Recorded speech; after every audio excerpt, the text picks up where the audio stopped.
Non si lascia mai, cantava nel 1977 Elisabetta Virgili con Hook the Hook, il gancio, musica niente po' di meno che dell'immenso Pippo Caruso, signore e signori. E già, lei era valletta di un programma di Pippo Baudo quando incise questo pezzo. Amici e amici miei, ma non dall'avventura, buongiorno, siete sulle magiche onde di Radio Libertà.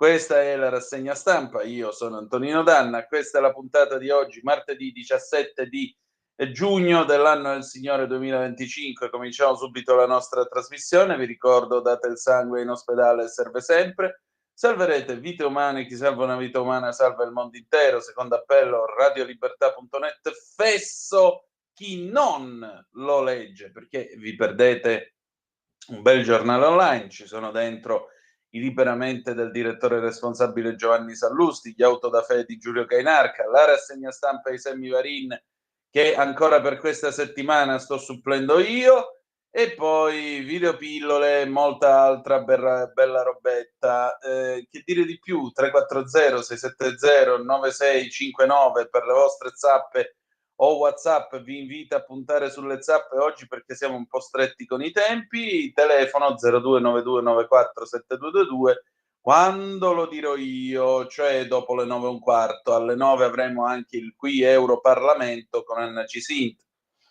Va bene, cominciamo la nostra rassegna stampa. Bella gente, voglio salutare Simone, il mio pescatore di magiche onde, che mi permette di essere qui alle vostre orecchie e ai vostri occhi se ci seguite sul 252 con una smart TV del digitale terrestre, oppure se ci seguite sui canali Twitch, YouTube, app, noccioline, caramelle, pagina Facebook. Naturalmente un saluto a chi ci segue attraverso questi strumenti.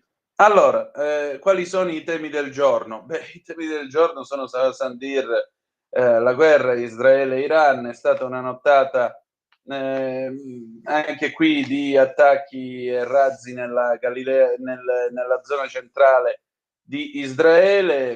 Ieri sera attorno alle 22:30 ore italiane, 23:30 ore italiana, sono suonate le sirene a Tel Aviv, ma già a mezzanotte e mezza l'Home Front Command, il comando del fronte interno, aveva già detto potete uscire dai rifugi, purché voi vi teniate comunque a debita distanza per intervenire.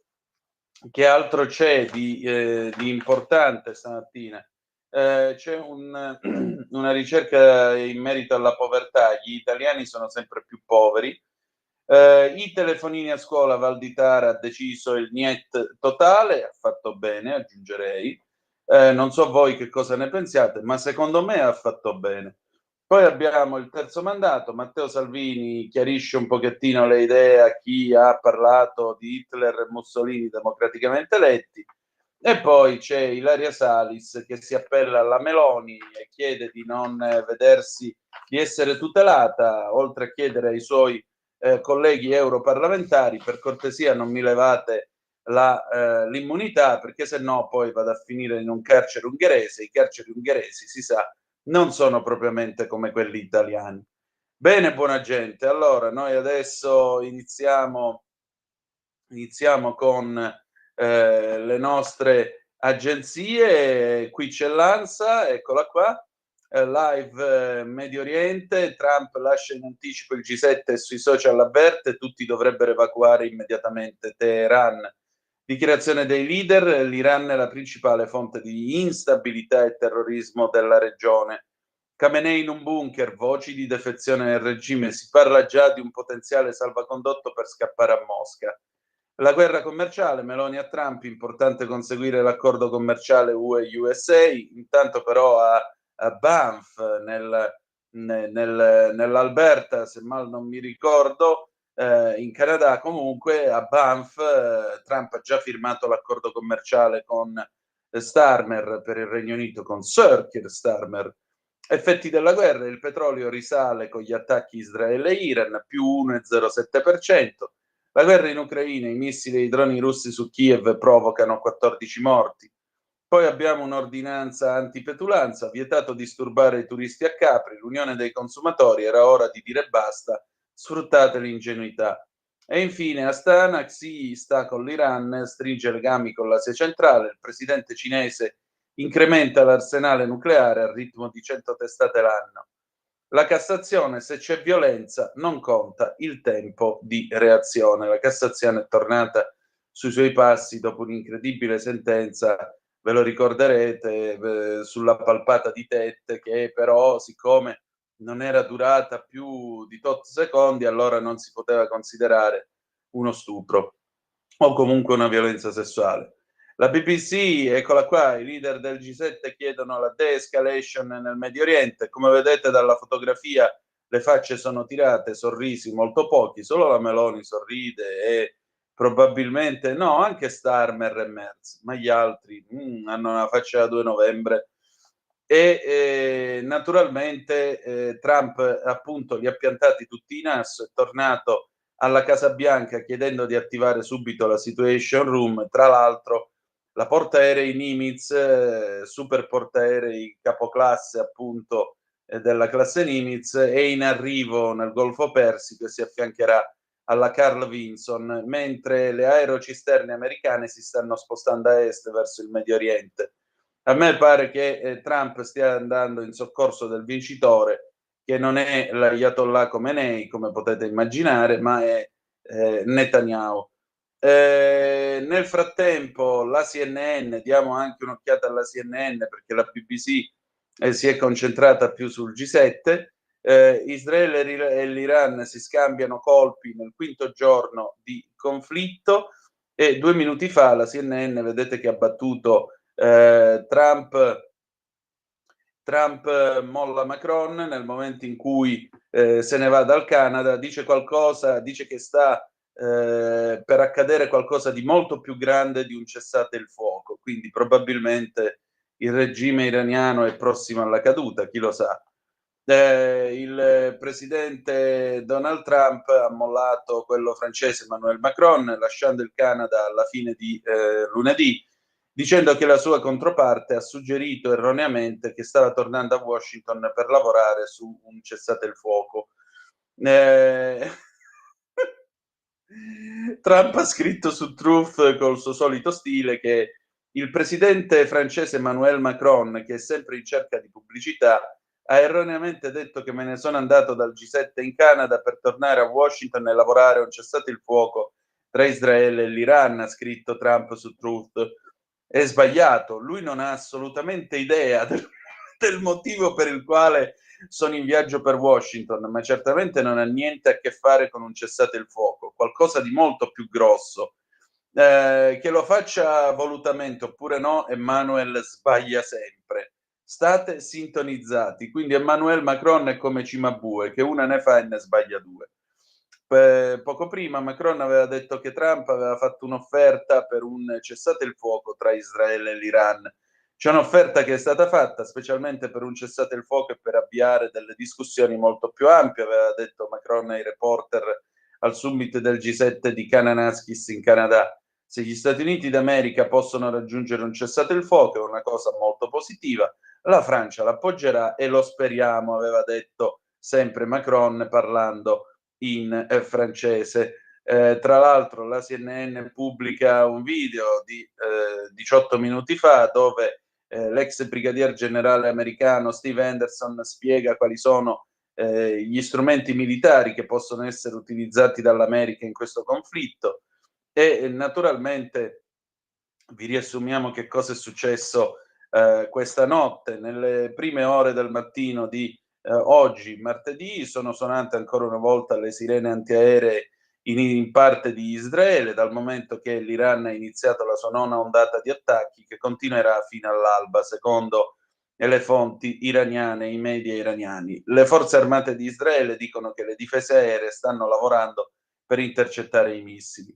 Gli attacchi di Israele in questi ultimi giorni hanno ucciso i principali comandanti militari e i principali scienziati impegnati nel progetto, nel programma nucleare, e hanno colpito anche le infrastrutture militari, riportando indietro le lancette del programma nucleare iraniano per molto molto lungo tempo, ha detto il primo ministro Benjamin Netanyahu.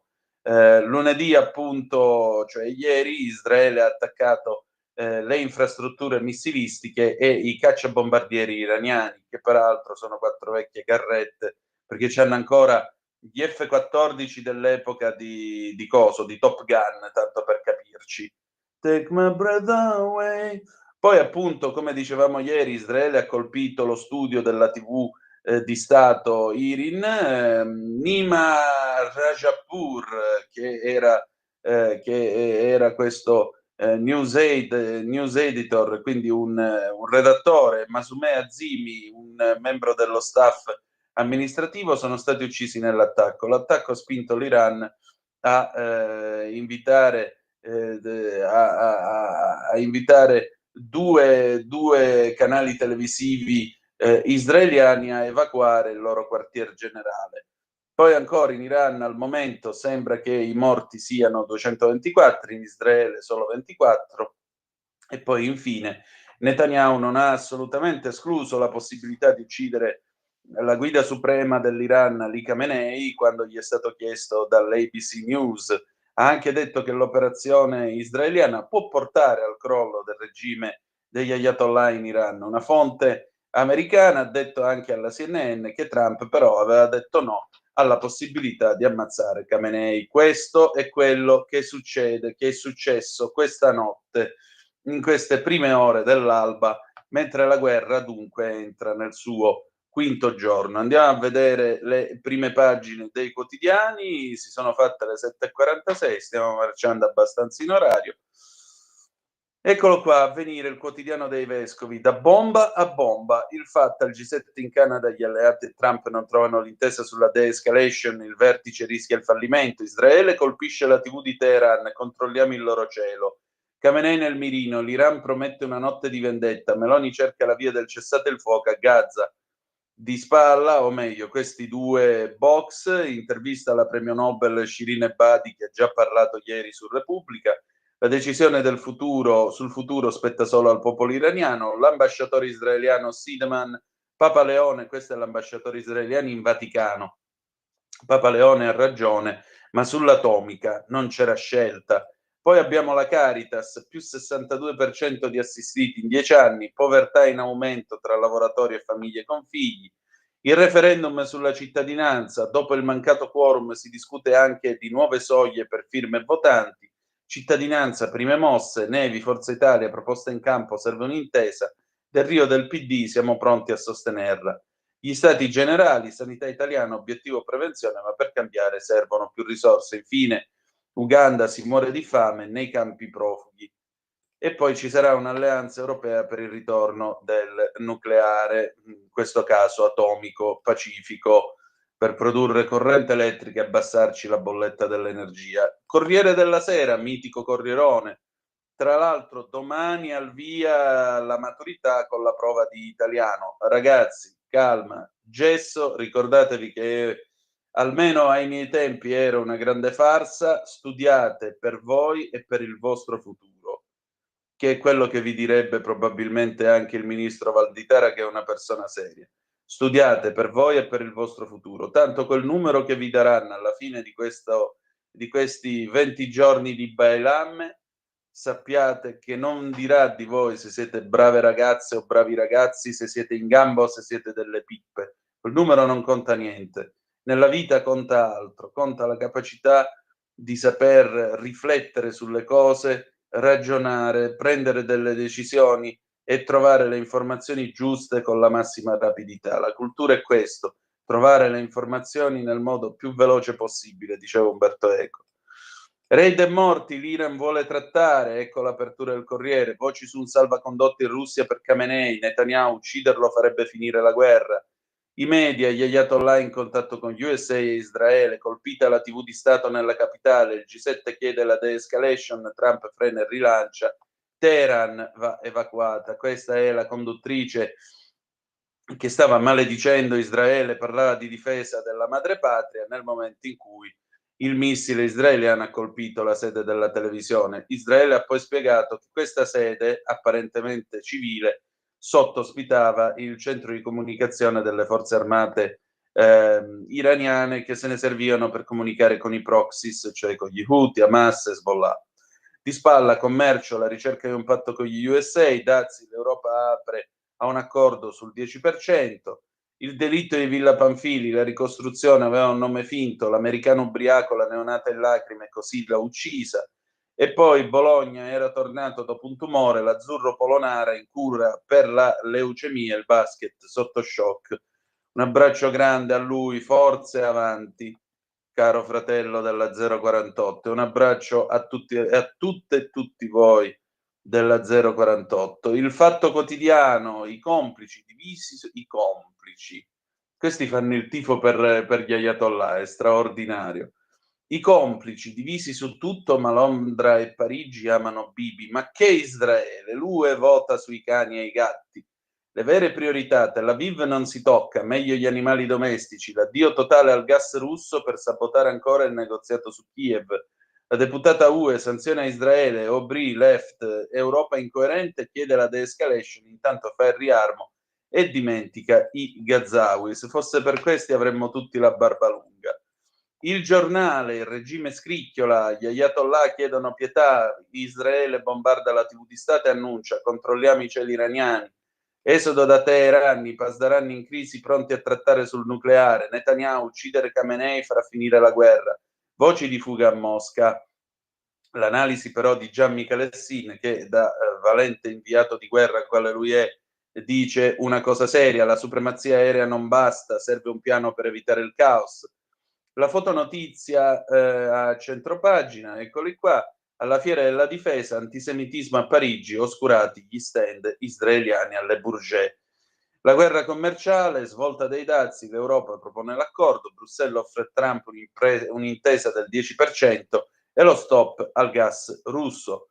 Oggi arriva in aula, carriere separate, riforma, salva, giustizia.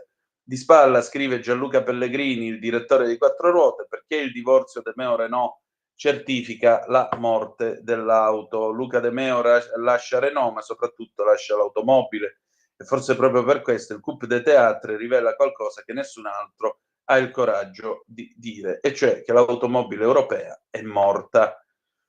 Le 7:52 minuti, il tempo, eccolo qua, le urla dal carro degli ebrei, assassini e terroristi, il video shock degli insulti al Pride, bufera sugli organizzatori, il comune sborsa 80.000 euro, c'è chi chiede trasparenza e gare, ma agli omosessuali e a quelli che sono andati a gridare contro altri omosessuali pro-Israele, gliel'hanno spiegato che gli fanno fare a Teheran ai gay, così, giusto per... Oh, Rino Barillari, l'immenso Rino Barillari, il re dei paparazzi, che è anche calabrese, ricordiamolo. Depardieu non lo perdona, ha detto italiani di merda. Sanità in codice rosso, morta a 17 anni al bambino Gesù, il PM condannato ai 2 medici. La pista russa, l'FBI, la vera identità, chi è davvero il killer di Villa Pamphili. Francis Kaufman è il nome dell'uomo che avrebbe ucciso la neonata e non Rexal Ford. Rapporto Caritas, Lazio, calano i nuovi poveri, quasi 500 in meno hanno chiesto aiuto. Un'intervista a Carlo Calenda, mai con questa sinistra, vogliamo costruire un'area liberale, i riformisti Dem sono i benvenuti. Testimonianza da Tel Aviv, noi italiani in Israele sotto le bombe, la nostra vita nei rifugi fino all'alba, l'ansia che non ci abbandona più. Teheran trema, Iran, regime sempre più incerto, Netanyahu uccidere Khamenei equivale a far finire la guerra. Crosetto ricorda l'Iran rinunci al nucleare, voci di salvacondotto in Russia per l'Ayatollah, i grandi del mondo in Canada, via il G7 con Meloni, ma Trump non firma, cacciare Putin dal G8 è un errore. Poi il momento più divertente della rassegna stampa, ladies and gentlemen, il tempo di Osho, chi è Blaise, la prima donna a capo degli 007 di Sua Maestà.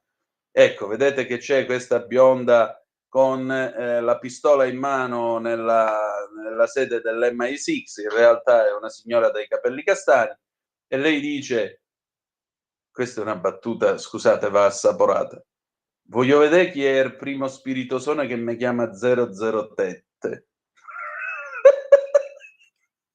Date una medaglia a quest'uomo, vi prego. La Repubblica. Ve lo giuro, certe volte mi pare di avere 15 anni quando leggo la rassegna stampa, ve lo giuro. Uccidere Khamenei, scrive la Repubblica come titolo di apertura. Netanyahu, abbiamo il controllo dei cieli, senza l'Ayatollah la guerra finisce. Teheran sotto attacco, colpita la TV di Stato. L'Iran pronto a trattare sul nucleare. G7, strappo tra USA e UE, Trump non ferma Israele. Naim, Cina-Russia nel negoziato, oppure il conflitto si allargherà. Ancora, shock nel basket, Polonara ha la leucemia. Andiamo a vedere la stampa. Trump, evacuate Teheran. Il G7, l'Europa chiede di firmare un documento per la de-escalation. Rifiuto degli Stati Uniti che spostano le portaerei nel Golfo. Tregua in Iran, no del presidente USA, errore cacciare la Russia dal G8. Netanyahu, dominiamo i cieli, la pace è vicina.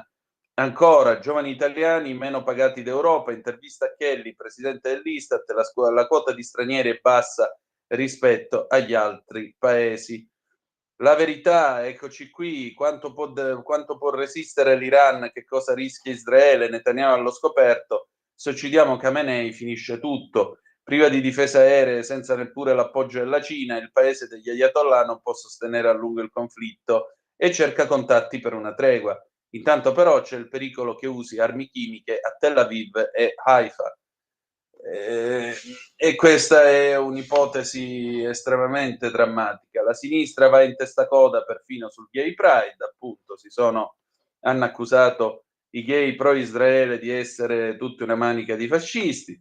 Il Corsera pro-elettrico il Corsera pro-elettrico gioca coi numeri, una paginata per decretare la vittoria senza discussioni delle vetture a batteria su quella a combustione. Peccato che i dati siano forniti da consulenti dell'UE per la transizione e che molti fattori siano occultati. Io quando leggo queste cose mi viene voglia di andare a far benzina, cacchio. Clima usato come alibi, PD Lombardo contro ARPA e realtà. Pier Francesco Maiorino, scrive Carlo Cambi, se l'è presa con Lucia Lopalo, presidente di ARPA Lombardia, solo perché contraria alla religione green. La donna, io parlo basandomi sui dati. Abbiamo poi Green Pass, medici e politici denunciati per truffa, esposto, sapevano che il vaccino non immunizzava, ma hanno avallato il lascia passare. Ancora, Gattuso è l'allenatore giusto? La russa lancia il sasso nella vetrina della nazionale. Libero, l'attacco agli Ayatollah, l'Iran collassa sulla sinistra, bombe su Teheran, caccia alla guida suprema, il regime in crisi chiede di trattare, Trump dice di no, PD e soci in tilt preparano un'altra manifestazione contro Israele.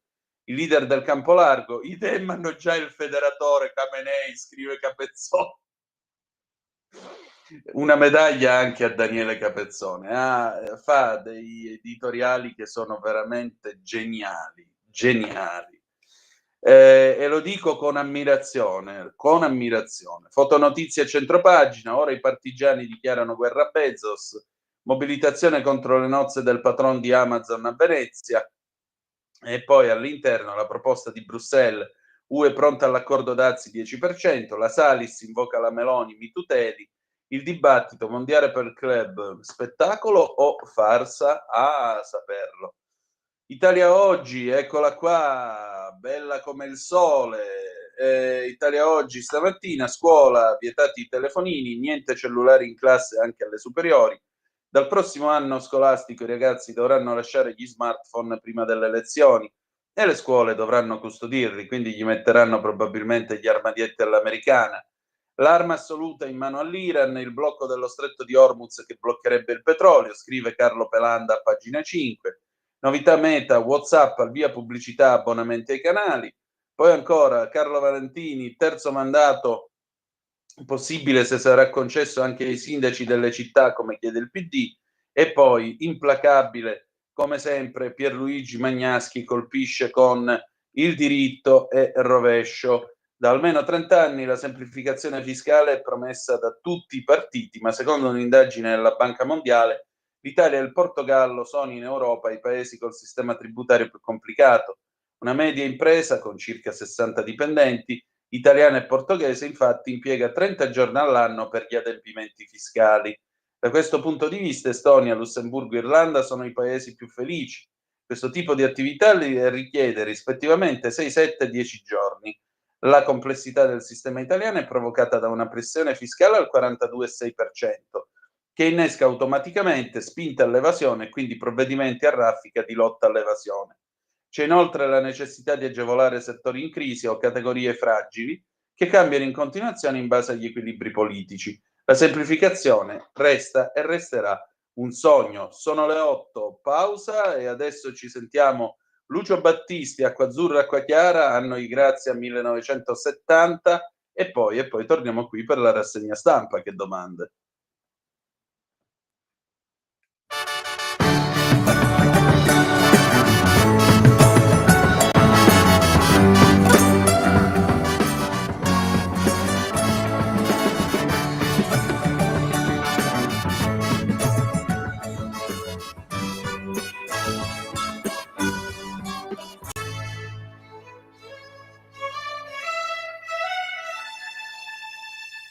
Ogni notte ritornar per cercarla in qualche bar, domandare ciao che fai e poi uscire insieme a lei. Ma da quando ci sei tu, tutto questo non c'è più. Acqua azzurra, acqua chiara, con le mani posso finalmente bere nei tuoi occhi innocenti, posso ancora ritrovare il profumo di un amore puro, puro come il tuo amore.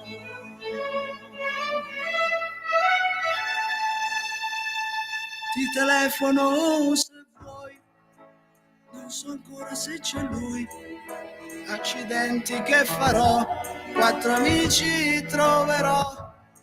Ma da quando ci sei tu, tutto questo non c'è più. Acqua azzurra, acqua chiara, con le mani posso finalmente bere nei tuoi occhi innocenti, posso ancora ritrovare il profumo di un amore puro, puro come il tuo amore.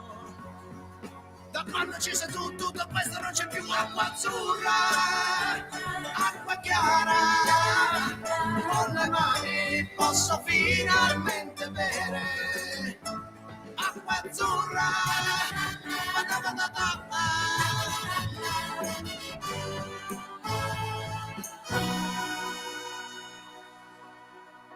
sono le 4:30 ormai,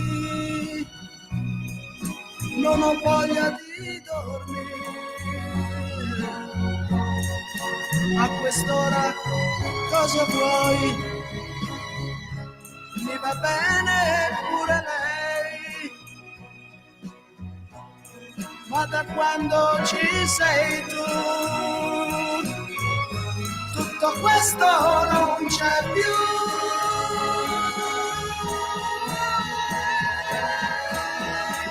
Acqua azzurra, acqua chiara, con le mani posso finalmente bere. Acqua azzurra, acqua chiara,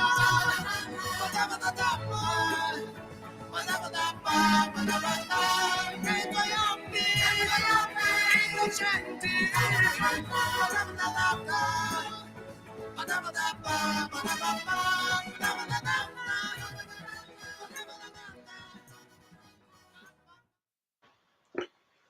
Acqua azzurra, acqua chiara, però a Tel Aviv se la stanno vedendo male perché la CNN informa che l'Iran ha lanciato una nuova ondata di missili contro Israele, le sirene stanno suonando in alcune parti del paese e in particolare a dare l'annuncio sono state le forze armate di Tel Aviv.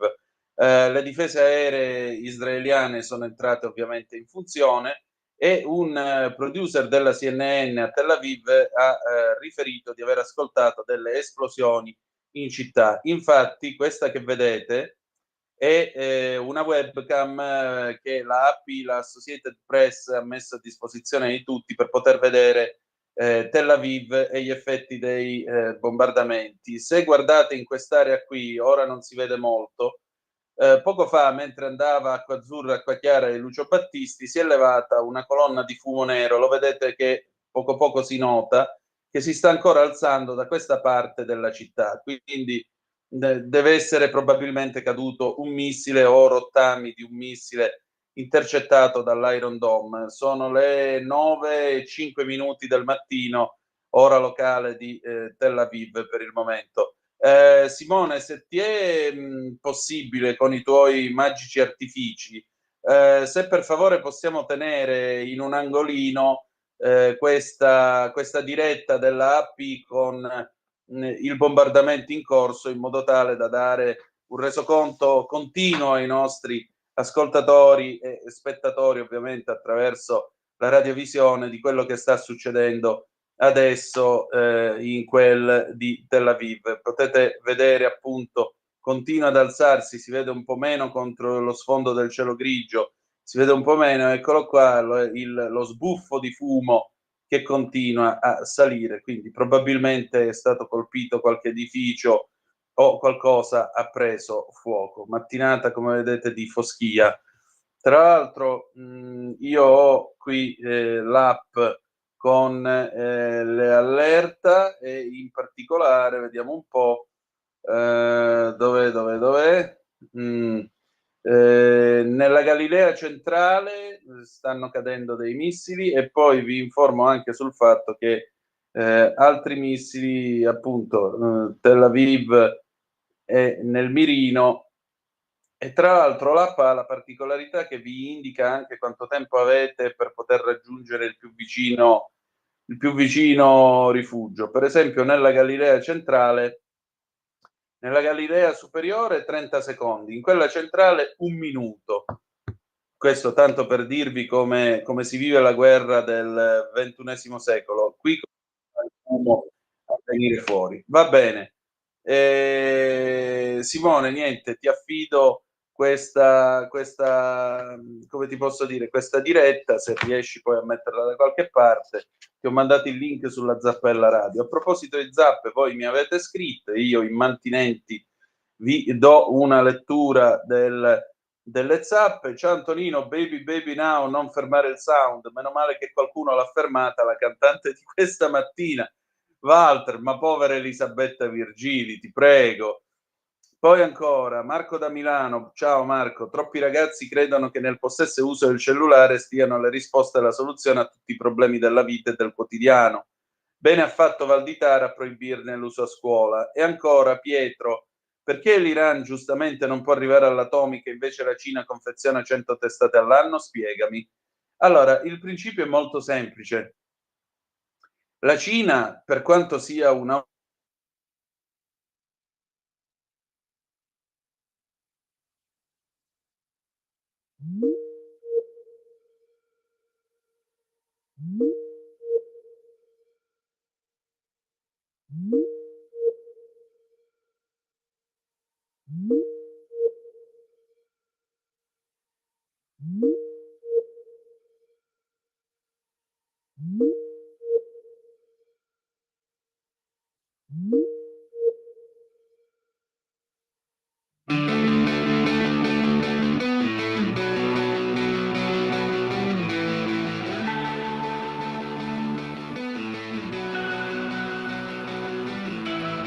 Birds are flying once again. The world's on fire, your pride remains. See rainbows made by children's hands. The rainbow remains will rise again. The world's on fire. Our desire gives us hope and more.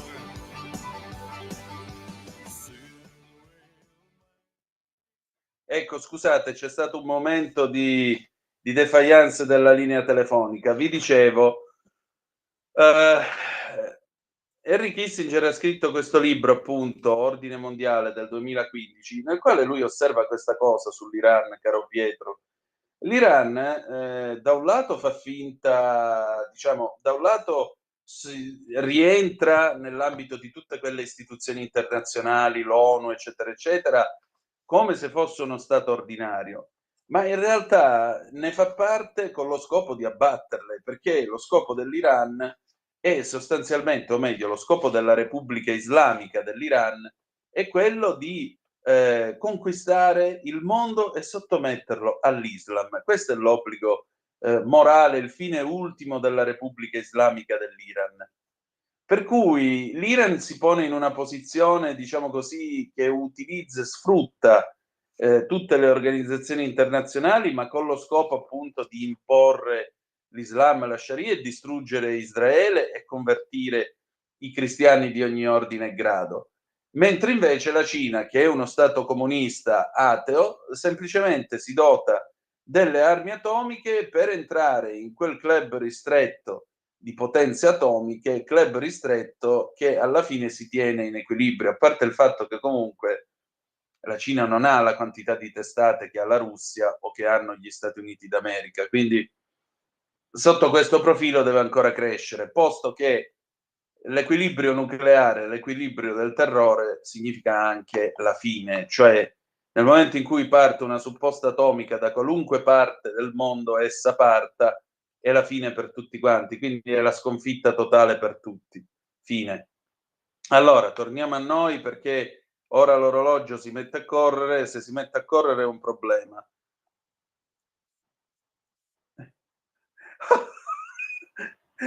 Pietro mi, Pietro mi ha, Pietro mi ha mandato un audio chiedendo se fosse arrivato un missile mentre stavo spiegando. No, no, no, io non, per fortuna non ricevo missili mentre sto spiegando. Allora, cominciamo. Abbiamo parlato abbastanza di Iran per adesso. Io vi volevo invece portare qui al resoconto della Caritas. Eccolo qua. Cresce, siamo su Avvenire, cresce la povertà tra famiglie e lavoratori, in 10 anni l'assistenza è salita del 62%. Pensate, il rapporto Caritas dice accolte lo scorso anno 270.775 persone, corrispondenti ad altrettanti nuclei familiari, 3% del 2023. Casa e sanità sono tra i disagi più sentiti dagli assistiti. E ancora, vediamo un po' qualche altro dato con questo più 62% in 10 anni. La situazione sta peggiorando per una quota sempre più consistente di persone, famiglie con figli e pensionati, per le quali trovare una casa o curarsi è un lusso. Crescono i bisogni sempre più intrecciati. Nel 2024 la rete Caritas ha erogato oltre 5 milioni di prestazioni con una media di circa 18 interventi per assistito, in aumento rispetto ai 13 dell'anno precedente. La cornice più ampia e desolante va ricordata. Nell'UE oltre un cittadino su 5, oltre 93 milioni di individui, vive infatti una condizione di rischio povertà o esclusione sociale. L'Italia è il settimo paese per incidenza di persone a rischio povertà o esclusione sociale, al 23,1%, in aumento rispetto al 22,8% del 23 nell'Unione. Un residente su 10 circa si trova in condizione di povertà assoluta secondo i dati Istat, ovvero 5 milioni e 694 mila persone. In tutto, 2 milioni e 217 mila famiglie non dispongono delle risorse necessarie per una vita dignitosa, che comprende un'alimentazione adeguata, abbigliamento, un'abitazione. Anche se si registra un aumento dell'occupazione, si diffonde il lavoro povero. Il 21% dei lavoratori ha un reddito troppo basso per vivere in modo adeguato per effetto del caro vita, che sta erodendo il potere di acquisto delle famiglie.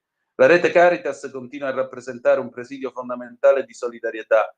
La risposta messa in campo a ogni livello raggiunge infatti oltre 277.000 nuclei familiari, circa il 12% delle famiglie in povertà assoluta, solo in base alle segnalazioni di chi è informatizzato. Il numero degli assistiti registrati è aumentato del 3% rispetto al 2023, ma rispetto al 2014 il dato, affermano i ricercatori Caritas, appare decisamente allarmante. Quindi, come vedete, è una situazione non facile. Siamo più poveri in questo paese, molto più poveri, per cui Anche questo è un tema che deve farci riflettere e che interroga chiaramente l'economia di questo paese, le scelte che vengono intraprese. Allora, io ora vado a vedere, vi porto a vedere questa storia del terzo mandato sul Corriere della Sera, e andiamo a pagina 10. Eccolo qua. Dunque, no, questo non è. Aspettate un attimo che gli occhi miei se ne sono andati. No, dobbiamo andare avanti. Eccolo qui, pagina 16. Terzo mandato, Salvini punge Forza Italia, chi cita Hitler e Mussolini sbaglia, il segretario della Lega insiste, gli azzurri sono altre le urgenze da mettere sul tavolo. E vedete un po', citare Hitler o Mussolini a proposito della democrazia italiana nel 2025 mi sembra curioso o sbagliato. La posizione della Lega è approvare in fretta. Matteo Salvini ieri mattina RTL 102.5 ci è tornato sopra. La settimana scorsa Antonio Tajani aveva parlato dei due dittatori in relazione al terzo mandato per i governatori, per dire che non necessariamente la volontà dei cittadini porta sempre alle scelte migliori. Da ieri, peraltro, la volontà è meno certa. Un sondaggio U-Trend realizzato per Sky TG24 dice che il 48% degli intervistati è per mantenere il limite dei 2 mandati, mentre solo il 38% del campione sostiene che il tetto vada cancellato. Ma al di là della volontà popolare, il quadro è curioso. Salvini e Tajani non perdono occasione per il battibecco, eppure la premessa necessaria alla ricandidabilità era stata definita l'altro giorno da Giovanni Donzelli di Fratelli d'Italia, una proposta seria e concreta da parte delle regioni o di un alleato come la Lega. Il ministro Roberto Calderoli ha ricevuto dal Consiglio federale leghista il mandato per studiare la situazione. È dunque lui il caposcerpa della Lega al tavolo che dovrebbe preparare il terreno al dialogo tra i leader, che intanto però continuano a pungersi. Sull'argomento Calderoli non si fa scucire una sillaba, ma da Forza Italia il portavoce Raffaele Nevi ritiene che se proprio dobbiamo fare un tavolo urgente, ci interessa che si parli di argomenti che interessano i cittadini, ovvero la riduzione delle tasse. Mentre la conferenza delle regioni, che il mese scorso a Venezia aveva approvato un documento non fiammeggiante sull'argomento e auspicava il doveroso approfondimento sulla materia, domani tornerà a riunirsi a esaminare la questione. Ma nessuno si aspetta che dal cilindro balzi fuori il coniglio, perché è il momento della volontà politica, sacrale quasi come quella popolare. Il fatto è che i tempi sono ormai quasi scaduti. Veneto, Val d'Aosta, Toscana, Marche, Campania, Puglia andranno tutte al voto nei prossimi mesi. Le Marche probabilmente già a settembre. Significa liste elettorali pronte subito dopo Ferragosto, giù di lì. Un progetto di legge per cambiare il limite del terzo mandato pare ormai fuori tempo. E dunque si continua a ragionare su un decreto veicolo per il provvedimento. Quello sul ritorno all'elezione diretta è un campo minato, quello sul mantenimento del numero di assessori e dei consiglieri alle regioni che hanno subito un calo di residenti è, secondo un leghista, al centro di un accordo con PD e 5 Stelle. Se ci finisse dentro il terzo mandato, tutto potrebbe tornare in mare altissimo. Mentre il decreto per cambiare le regole dei ballottaggi resta un percorso impervio. E così la Liga Veneta ieri ha riunito tutto il suo direttivo per chiedere fatti certi sulle elezioni, data considerata probabile il 16 novembre, entro l'inizio di luglio. I veneti sono abituati a correre e lavorare. Il miglior modo per rispettarli è dar loro risposte che attendono dalla politica con puntualità. Matteo Salvini però non lascia cadere i temi di frizione con Forza Italia. Pace fiscale e taglio IRPEF possono andare assieme e c'è da aumentare la soglia della flat tax, ma anche sulla politica estera, con un nuovo no all'europiano per il riarmo già criticato più volte in passato. Solo una scusa per indebitarci e comprare armi o missili in Francia e Germania. Eserciti europei e debiti comuni europei da centinaia di miliardi per comprare armi nei prossimi 20 anni non servono né a noi né a nessuno nel mondo. Questo vi dovevo. Allora, adesso andiamo a vedere, visto che si parla di povertà, visto che si parla di soldi, andiamo a vedere su Italia Oggi Carlo Pelanda che parla della guerra e ne parla in relazione al nostro pieno di benzina. Perché vedete, l'altra arma assoluta dell'Iran, ieri ne parlava Gianclaudio Torlizzi su Il Giornale, L'altra arma assoluta dell'Iran è questa, cioè la chiusura del blocco dello stretto di Hormuz. Bloccherebbe le rotte energetiche con effetti devastanti. Ieri Tajani ha telefonato al ministro degli esteri dell'Iran e gli ha detto chiaramente: vedi che lo stretto di Hormuz non si tocca. E allora cosa scrive Carlo Pelanda su Italia Oggi? L'Iran, pur indebolito, ha uno spazio di contromanovra, dove in particolare blocco dello stretto di Hormuz, da dove passa una percentuale notevole del petrolio e gas globale. Anche con pochi mezzi militari residui sarebbe possibile per Teheran. Il danno economico per i paesi del Golfo sarebbe enorme, ma ancor di più per l'aumento del prezzo di gas e petrolio come conseguenza globale, già valutabile dall'impennata dei prezzi nel giorno d'avvio del conflitto cinetico. All'America potrebbe andar bene perché il petrolio da sabbie bituminose, lo shale oil, è profittevole a un prezzo non sotto i $70 al barile, ma anche molto male per il meccanismo moltiplicativo dei prezzi di benzina e gas a carico della popolazione. Ed enorme problema inflazionistico per gli europei. Inoltre, gli attacchi anglo-americani e israeliani agli Houthi non hanno annientato la loro capacità di colpire il traffico navale verso e da Suez nello stretto di Bab el-Mandeb, rischio pesante per le nazioni mediterranee. Infatti, a livello dichiarativo, l'Iran resta molto aggressivo, in parte per nascondere la sconfitta, ma in altra parte perché mantiene un notevole deterrente. Infatti la Russia si è candidata come mediatore tra Israele e Iran, valutando che le nazioni occidentali, consapevoli del pericolo economico, avrebbero apprezzato e pressato Israele per deescalare il conflitto. Accetterà Israele le pressioni limitative accompagnate? Potrebbe farlo in cambio della rinuncia alla demonizzazione dei suoi comportamenti a Gaza e sulla pressione per la creazione di uno Stato palestinese, valutato come inaccettabile concessione di vittoria da Hamas.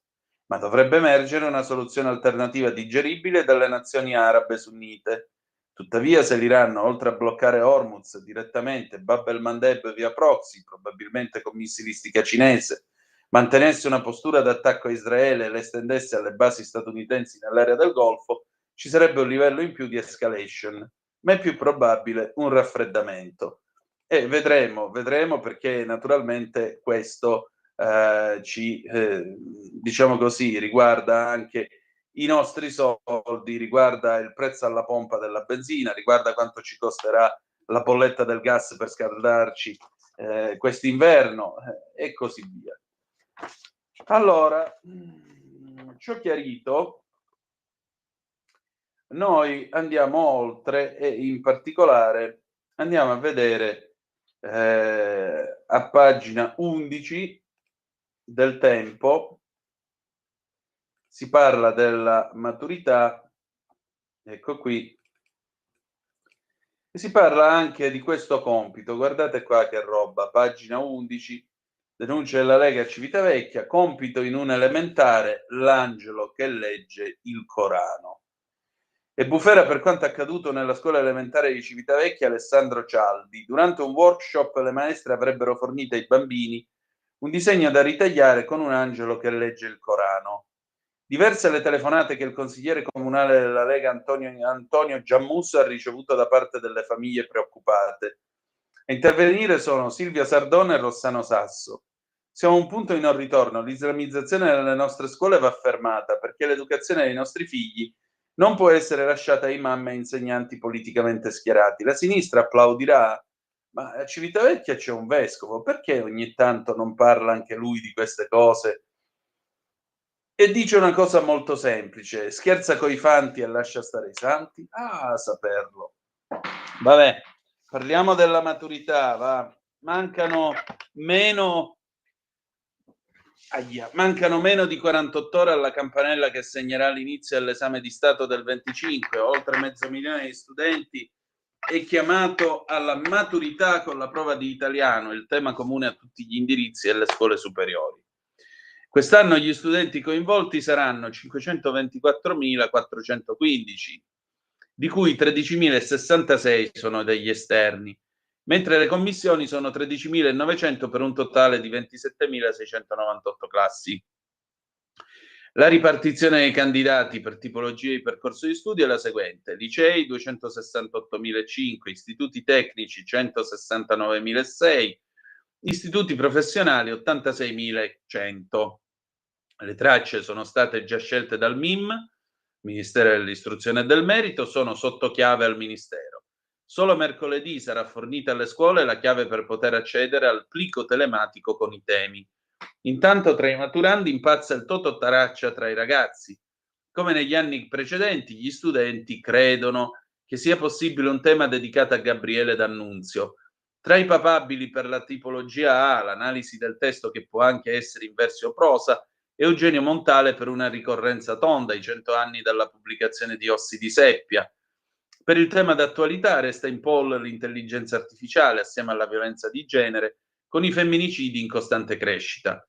Non manca però chi crede, tra i maturandi, che tra i temi d'attualità possa essere inserito l'anno del giubileo.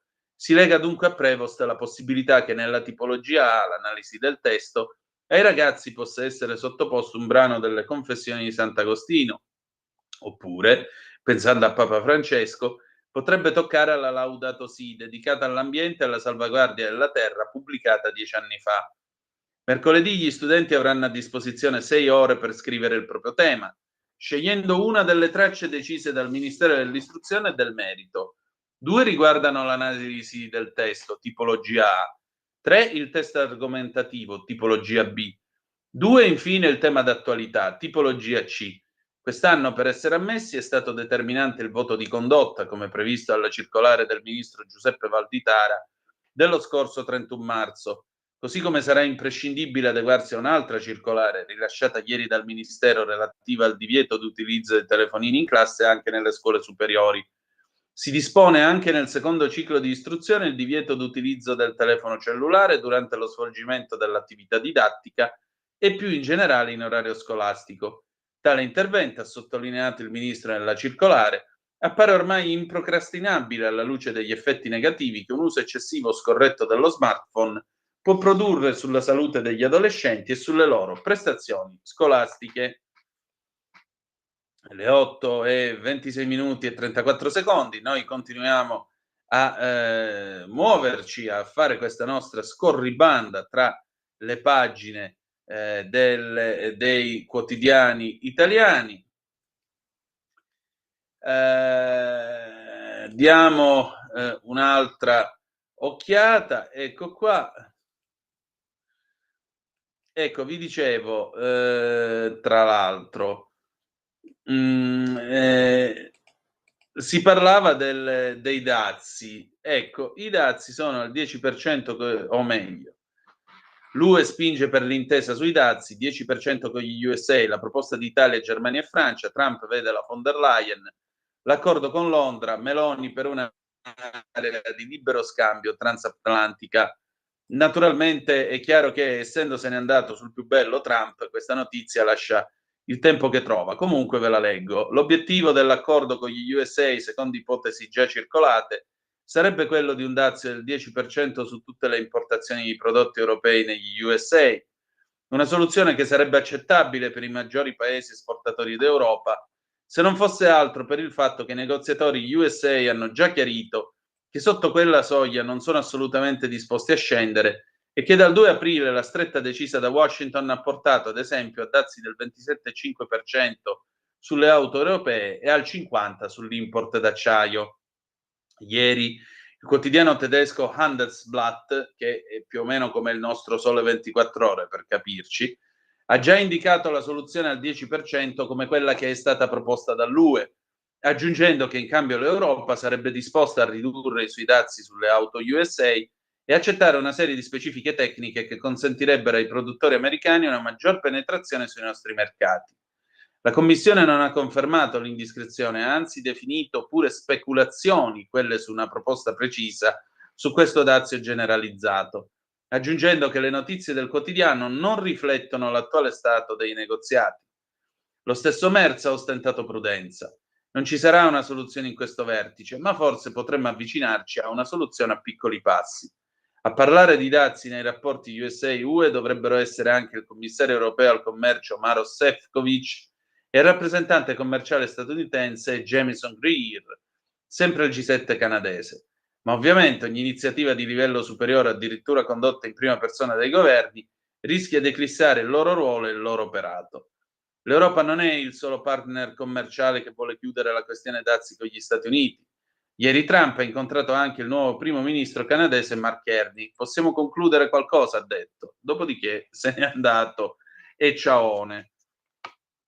Andiamo avanti, che ora si è fatta alle 8:29. A proposito, prima di cedere la linea al meteo, voglio ricordarvi una cosuzza. La cosuzza è molto semplicemente che quest'oggi torna Alessandra Mori con Pop Economia Rumore alle ore 16 e in particolare sarà una puntata come sempre spumeggiante, perché quest'oggi gli ospiti saranno niente po' di meno che l'onorevole Alberto Gusmeroli, Gabriele Melluso, David Zebuloni, Francesco Specchia. Con Gusmeroli si parlerà di rottamazione, tasse e bollette, mentre invece Melluso, presidente dell'Asso Utenti, parlerà appunto del fatto che sono aumentati quelli che si rivolgono alla Caritas perché non riescono a pagare affitto e bollette. David Zebuloni parlerà di Israele e Iran e poi Francesco Specchia presenterà il suo telebestiario della TV italiana. Complimenti per la trasmissione. Buon ascolto alle ore 16. Adesso però pausa, meteo, pubblicità e poi dopo torniamo con un pezzo di Giuni Russo, Alghero del 1986. A tra poco. Stai ascoltando Radio Libertà, la tua voce libera, senza filtri né censura. La tua radio.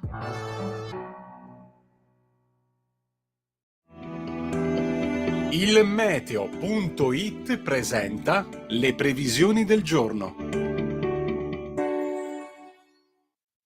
Una goccia di aria più fredda in quota scivola dal nord verso il sud, causando temporali. Al mattino locali rovesci ancora al nord-est, in rapido spostamento verso le regioni centrali. In giornata instabilità temporalesca al centro-sud, specie aree interne ed adriatiche, con fenomeni anche intensi.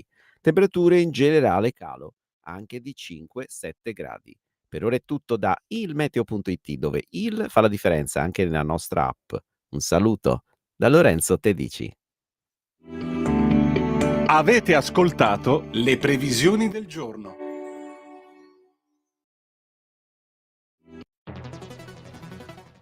Migliaia di notizie ci raccontano i fatti che accadono in Italia e ogni giorno c'è una voce fuori dal coro. Quotidiano di Sicilia, il quotidiano d'Italia, l'informazione che ribalta i luoghi comuni, una vera visione dei fatti. L'Italia vista da sud. Ogni siciliano che vive in Italia e nel mondo è una risorsa, è protagonista della crescita della nostra nazione. Dai forza alla crescita della nostra isola, abbonandoti al QDS digitale più archivio a soli 99 euro anno. Quotidiano di Sicilia, il quotidiano d'Italia, una scelta di valore. Lo amiamo perché ci offre sempre le cose più buone e naturali. Linea Alberto Acerbis. Care amiche e cari amici di Radio Libertà, buongiorno da Alberto Acerbis. Dopo la chiacchierata che abbiamo fatto, che stiamo facendo parlando dell'olio extravergine di oliva, mi fa piacere che molti ci chiamano, mi dimentico di dirvelo. Se qualcuno volesse delle informazioni più dettagliate può chiamare 030 68 40 408, chiede di me, di Alberto Acerbis, e mi chiede tutto quello che vuole sapere sul nostro olio extravergine di oliva. Tante cose ve l'ho già dette io, ma c'è poco da dire. È olio italiano, estratto a freddo da olive italiane. Se volete le analisi chimico-fisiche per un'eventuale dieta che vi chiede il medico, per una vostra cosa, chiedetele, noi ve le mandiamo chiaramente, però quella è una richiesta importante e noi lo facciamo volentieri. E mi chiamate a volte, mi dite: Alberto, ne è ancora di olio? Sì, siamo un po' verso la fine. Noi siamo presenti sul mercato da tanti anni. Prenotate le 6 bottiglie, 3 del fresco di Frantoio, 3 del primo novello etichetta nera. Il fresco di Frantoio ottimo a crudo in cottura. Il primo novello etichetta nera è quello della domenica, vi ricordate? Compravi il vestitino bello, quello metti su, lo porti alla domenica. Diciamo noi a Brescia quello del dè della Ur, cioè c'è una scarpa per tutti i giorni e una scarpa per la domenica. Il primo novello etichetta nera è un po' l'olio della domenica, quello del bruschettone, insomma, quello della compagnia, quello che fa sorridere, quello che fa riscoprire i sapori di un tempo, e per me ce n'è tanto bisogno, ce n'è tanto bisogno. Insomma, 84 euro, 6 bottiglie, trasporto non lo pagate, sull'uscio di casa, per ordinare. Perché io poi, guardate che ambasciatore non porta pena. 030 68 44 08 è Brescia, oppure il nostro sito olioacerbis.com, perché, come diceva il nonno, l'olio bu è sempre regalo, e così sia. Stai ascoltando Radio Libertà, la tua voce libera, senza filtri né censure, la tua radio.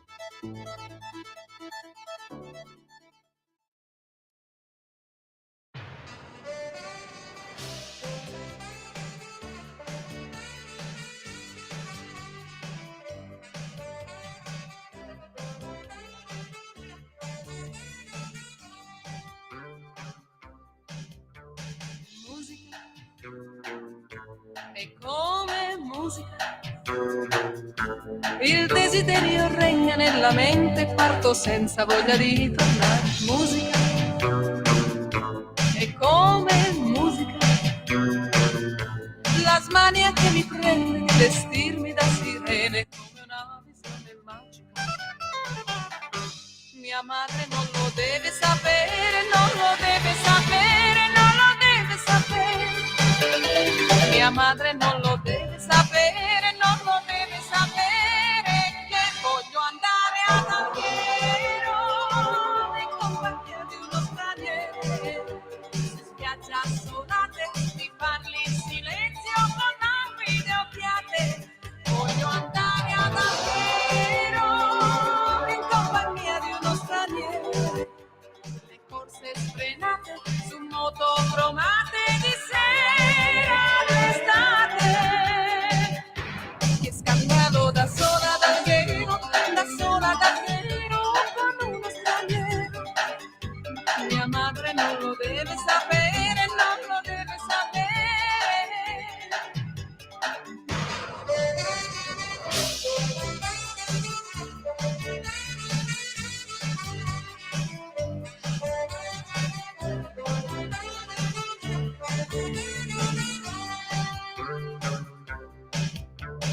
Musica, la sabbia in musica, cristalli scintillanti sulla pelle che colorano un tramonto caldo e mitico.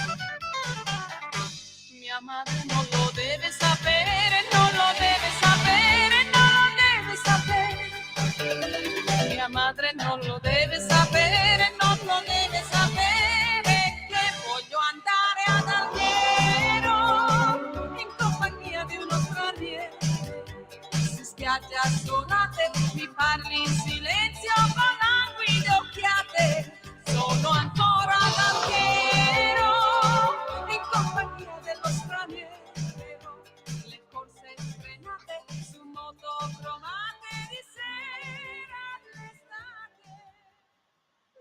Ah, che meraviglia, quell'Italia del 1986, Alghero, Giuni Russo, sono le 8:37 minuti e 50 secondi sulle magiche onde di Radio Libertà. Questa è la rassegna stampa, Antonino Danna al microfono con voi. Al 340-670-9659 è arrivata una zappa audio, per cui Simone, per favore, mandala pure in onda e dammi il via quando è passata. Vai pure. Buongiorno Antonino, buongiorno a tutti i radioascoltatori. Sento con curiosità la notizia che ci dice che gli italiani sono sempre più poveri. Io ho appena pagato un terzo della mia pensione, quello che è l'IMU, poi è arrivata la bolletta del metano, è un mio leitmotiv, dove il 52% di quello che pago sono tasse. Poi arriverà quella della corrente, dove è altrettanto, con il canone RAI che sai che goduria che è. Sulla morale della favola, non è un paese per... a questo punto non so più dire per chi è l'Italia. Va bene, si alternano i governi, si alternano le persone, però, come diceva quel proverbio, cambiano i suonatori, ma la suonata è sempre quella. Un pochino disilluso sì oggi. Grazie Antonino, buona giornata e complimenti per la tua trasmissione. Ciao. Ma io a questo punto prendo la palla al balzo. Se voi foste pensionati, anzi lo chiedo a voi pensionati, avendo la possibilità, ve ne andreste? Ve ne andreste dall'Italia? Se sì, verso dove? Con quali vantaggi? In cerca di quali vantaggi? Perché, francamente questo non è più né un paese per giovani, né un paese per diversamente giovani, mi pare. Walter, la canzone della grande Giuni Russo oggi si intitolerebbe "Voglio andare a Milano in compagnia di un italiano". Scusa, ma oggi sono posseduto dallo spirito di Freccantoni. Grande Walter. Ma Walter, amico mio, cioè, sempre per citare Freccantoni e gli Schiantos, non c'è gusto in Italia a essere intelligenti. Questo tu lo sai meglio di me, per cui va bene, procediamo con la rassegna stampa. L'ANSA ci dice che comunque, malgrado l'attenzione del mondo sia verso il confronto tra Tel Aviv e Teheran, in Ucraina stanotte gli attacchi russi su Kiev hanno provocato 14 morti. I russi hanno lanciato missili balistici e droni sulla capitale e di 14 morti almeno 40 feriti, dice l'ANSA, il bilancio degli attacchi notturni condotti dalle forze armate russe su Kiev, attacchi condotti con missili balistici e droni che hanno colpito obiettivi civili in tutta la città. Lo riferiscono i media locali, precisando che 30 feriti sono stati ricoverati in ospedale. Oggi Kiev ha vissuto un'altra notte difficile, un altro attacco, altri feriti, case distrutte, dolore e ansia. La ricerca di persone sotto le macerie continua. Ora sul luogo di uno degli attacchi ci sono soccorritori, medici, polizia, volontari. Tutti stanno agendo nel modo più coordinato possibile per aiutare e salvare chi è in difficoltà. Lo scrive su Telegram Timur Tachenko, comandante dell'amministrazione militare di Kiev. La guerra continua, purtroppo. Tra l'altro Trump avrebbe dovuto incontrare Zelensky al G7, ma essendosene partito d'urgenza, l'incontro è saltato. Va bene, andiamo avanti con la nostra rassegna stampa. Nel frattempo vi abbiamo raccontato anche quello che è successo in tempo reale a Tel Aviv. Nel frattempo i servizi di emergenza naturalmente stanno in Israele correndo sui luoghi in cui i missili si sono schiantati. A seguito delle sirene sentite negli scorsi minuti, Magen David Adom, che è il pronto soccorso israeliano, le squadre di Magen David Adom sono state inviate a cercare nelle aree dove sono state ricevute le segnalazioni appunto di queste esplosioni. La polizia israeliana dice anche che i team stanno rispondendo agli impatti nel distretto di Tel Aviv, ma al momento non vengono riportati né feriti né morti. Come avete visto anche voi nel corso della nostra diretta, un producer della CNN a Tel Aviv ha riferito di aver ascoltato delle esplosioni. Noi vi abbiamo fatto vedere il fumo che si levava da una parte della città, e un produttore della CNN a Gerusalemme ha visto un missile che passava sulle teste di tutti a nord della città. Va bene. Andiamo oltre, andiamo con le nostre notizie e torniamo in Italia, perché in Italia, mentre il mondo balla sull'orlo della terza guerra mondiale, bene, video shock al Pride, scrive Il Tempo, le urla al carro ebraico, assassini e terroristi. La denuncia della rete LGBTQIA+, Keshet Europe, contro il camion dell'Arci. Chiaro odio antiebraico, nessuna scusa, Mancuso, la sinistra, condanni. Pensate che nelle vie della capitale è andata in scena anche una vera e propria gazzarra inconfondibilmente antisemita. Stile 25 aprile a Milano, con la brigata ebraica messa costantemente ai margini. A Roma Pride la rissa si è scatenata contro Keshet Europe, la rete europea di persone e organizzazioni ebraiche LGBTQIA+, accolta al grido insistente di assassini e terroristi.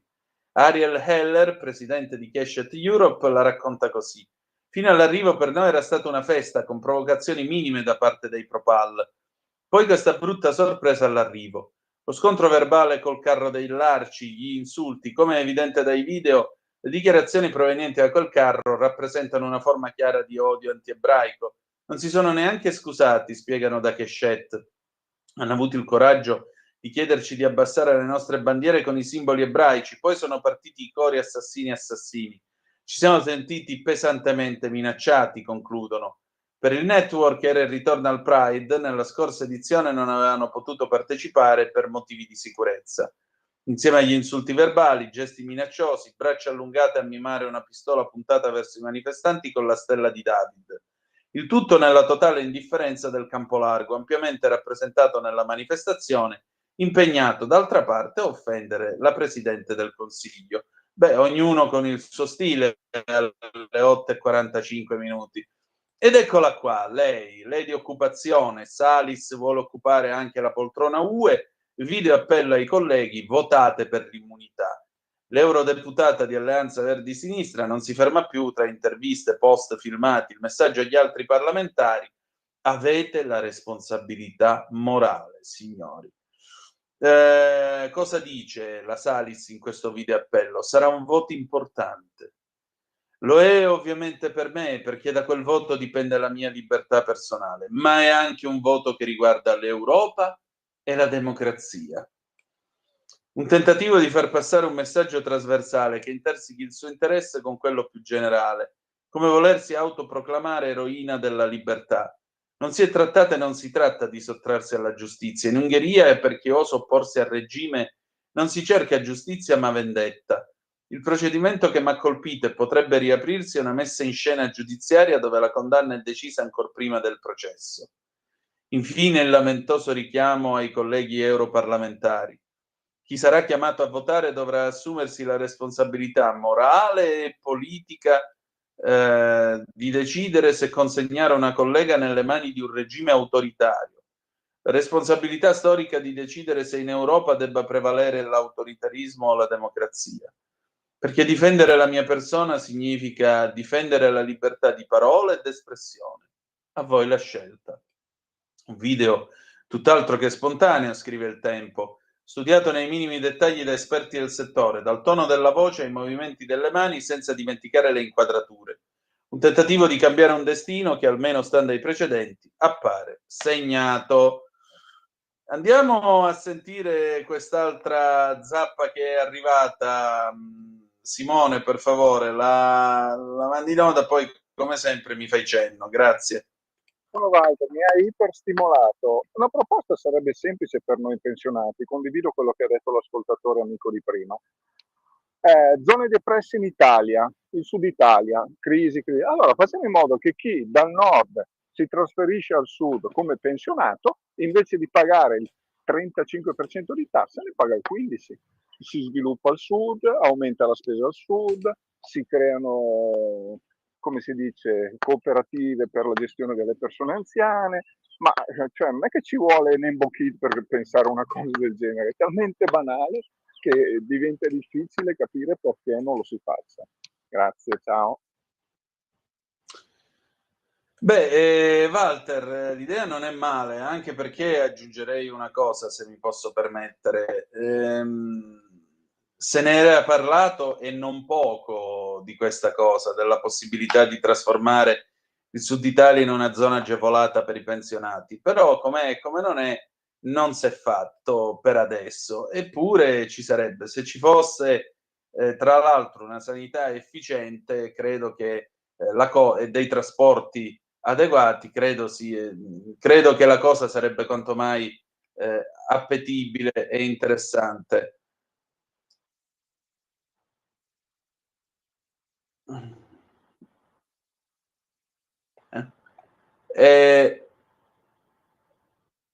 Abbiamo un altro audio, se lo vogliamo mandare, vai pure Simone, dammi cenno. Buongiorno Antonino, volevo avere un dubbio che ho. Come mai la Russia bombarda sempre siti civili? Ma a chi giova sta bombardare siti civili? Non riesco a capire. Se qualcuno sa rispondermi, grazie. Ma vedi, il bombardamento di siti civili, colpire i civili, questa è la teoria della guerra totale che è stata inventata dall'imbianchino di Berlino e dai suoi generali, dai nazisti, è stata inventata. Cioè l'idea è che anche il popolo in quanto tale sostiene lo sforzo bellico, quindi come tale può essere legittimamente colpito. In realtà il concetto è quello del bombardamento terroristico. Io colpisco i civili e gli inermi in modo tale che la gente crepa di paura e soprattutto spinge ad abbattere il regime politico nel quale vive e di conseguenza ad abbandonare il potere politico che fino a quel momento li ha governati. Questo è anche lo scopo del bombardamento terroristico. Più si fiacca la volontà della popolazione, più la si fa soffrire, più si genera il malcontento, specialmente se dal fronte non giungono dignitose notizie e di conseguenza a quel punto diventa auspicabile un regime change, come si dice oggi. Ecco perché vengono colpiti i civili, ahimè. Del resto le V1, le V2 hitleriane sono lì nella storia come primo esempio che ci ha insegnato l'uso di questa sporca arma nel condurre le guerre.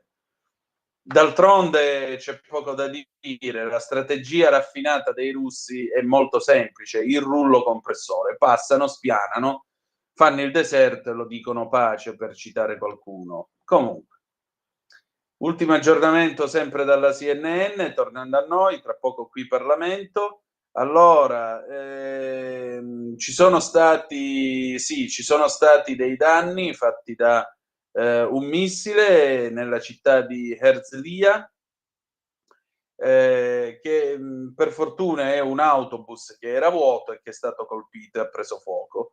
Non ci sono feriti, non ci sono morti per adesso, per cui ogni tanto una buona notizia. Va bene, qui Parlamento e il qui Parlamento di quest'oggi, dovrei anche riuscire a dirvi chi è, eccolo qui. Il qui Parlamento di quest'oggi è, oddio mio, l'onorevole Giagoni. Noi adesso ci fermiamo, qui Parlamento, poi ci sarà una breve pausa, l'Europarlamento con Anna Cisint, alle 9:15 noi si riciccia. A tra poco. Qui Parlamento.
Qui Parlamento. Ladri in casa o in azienda? Prima è meglio che dopo.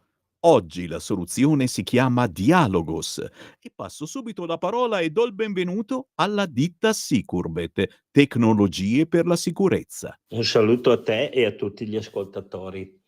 Vi prego di prendere carta e penna perché vi do subito il numero di telefono che potete chiamare per proteggere voi e la vostra casa 24 ore su 24. Questo è il numero di telefono che potete chiamare per il sopralluogo gratuito 389 11 89 705. Ripeto, 389 11 89 705.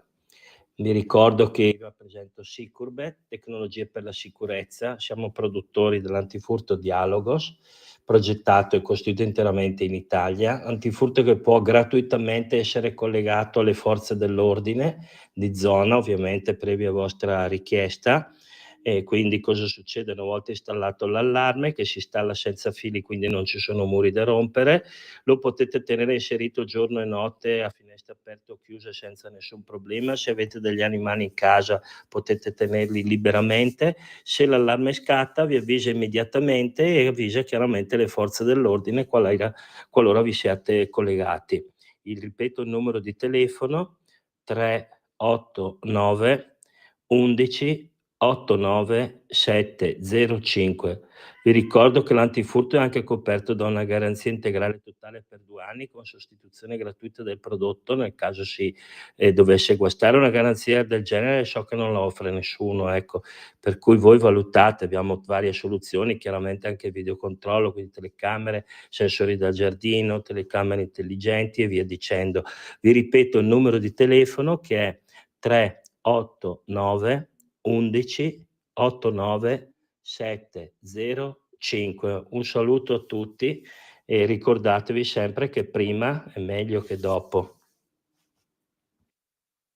Ladri in casa? Installa Dialogos 389 11 89 705. Dialogos è l'antifurto senza fili che ti permette di stare in casa con l'allarme inserito, anche ai tuoi amici animali. Chiama il numero 389 11 89 705. Antifurto Dialogos e sei protetto 24 ore su 24. 389 11 89 705. Sicurbet. Prima è meglio che dopo.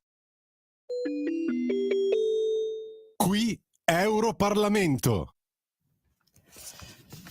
Benvenuti su Radio Libertà, canale TV 252 e Radio DAB. Ospite di oggi a Qui Europarlamento l'onorevole Anna Cesint, ex sindaco di Monfalcone, vice segretario regionale del Friuli ed europarlamentare Lega. Benvenuta.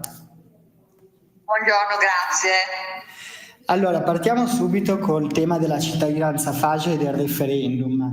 È la notizia di oggi che secondo l'Istituto Cattaneo il 15-20% degli elettori del PD è contrario alla cittadinanza. Considerando anche che non è andata a votare il 70% degli italiani, come la considera l'esito di questo assurdo referendum che c'è stato? Allora, intanto 2 cose. La prima, che i cittadini hanno dimostrato una volta di più che non sono fessi, non sono andati a votare. Questo non andare a votare non è astensionismo, ma è non voglio essere preso in giro, e quindi è equivalente a dire io sono per il no. Se sommiamo a questo no, che appunto rappresenta il 70%, la scelta di votare no di quelli che sono andati e che hanno detto per la cittadinanza siamo già a maglie troppo larghe, in realtà la situazione è chiarissima. Da sindaco, ma anche ad oggi proprio nelle occasioni in cui comunque parli con i cittadini ti accorgi che c'è una presa di posizione di consapevolezza molto forte su questo. La cittadinanza oggi in Italia ha delle regole che consentono di diventare cittadini italiani, infatti i numeri lo dimostrano, in maniera molto semplice e anche abbastanza a maglie larghe. I cittadini si accorgono però che molti cittadini italiani non hanno le caratteristiche che noi vorremmo, cioè l'amore per il nostro paese, ad esempio, no? Io da sindaco ho dovuto fare cittadinanze a persone, a donne islamiche extracomunitarie che non sapevano una parola di italiano.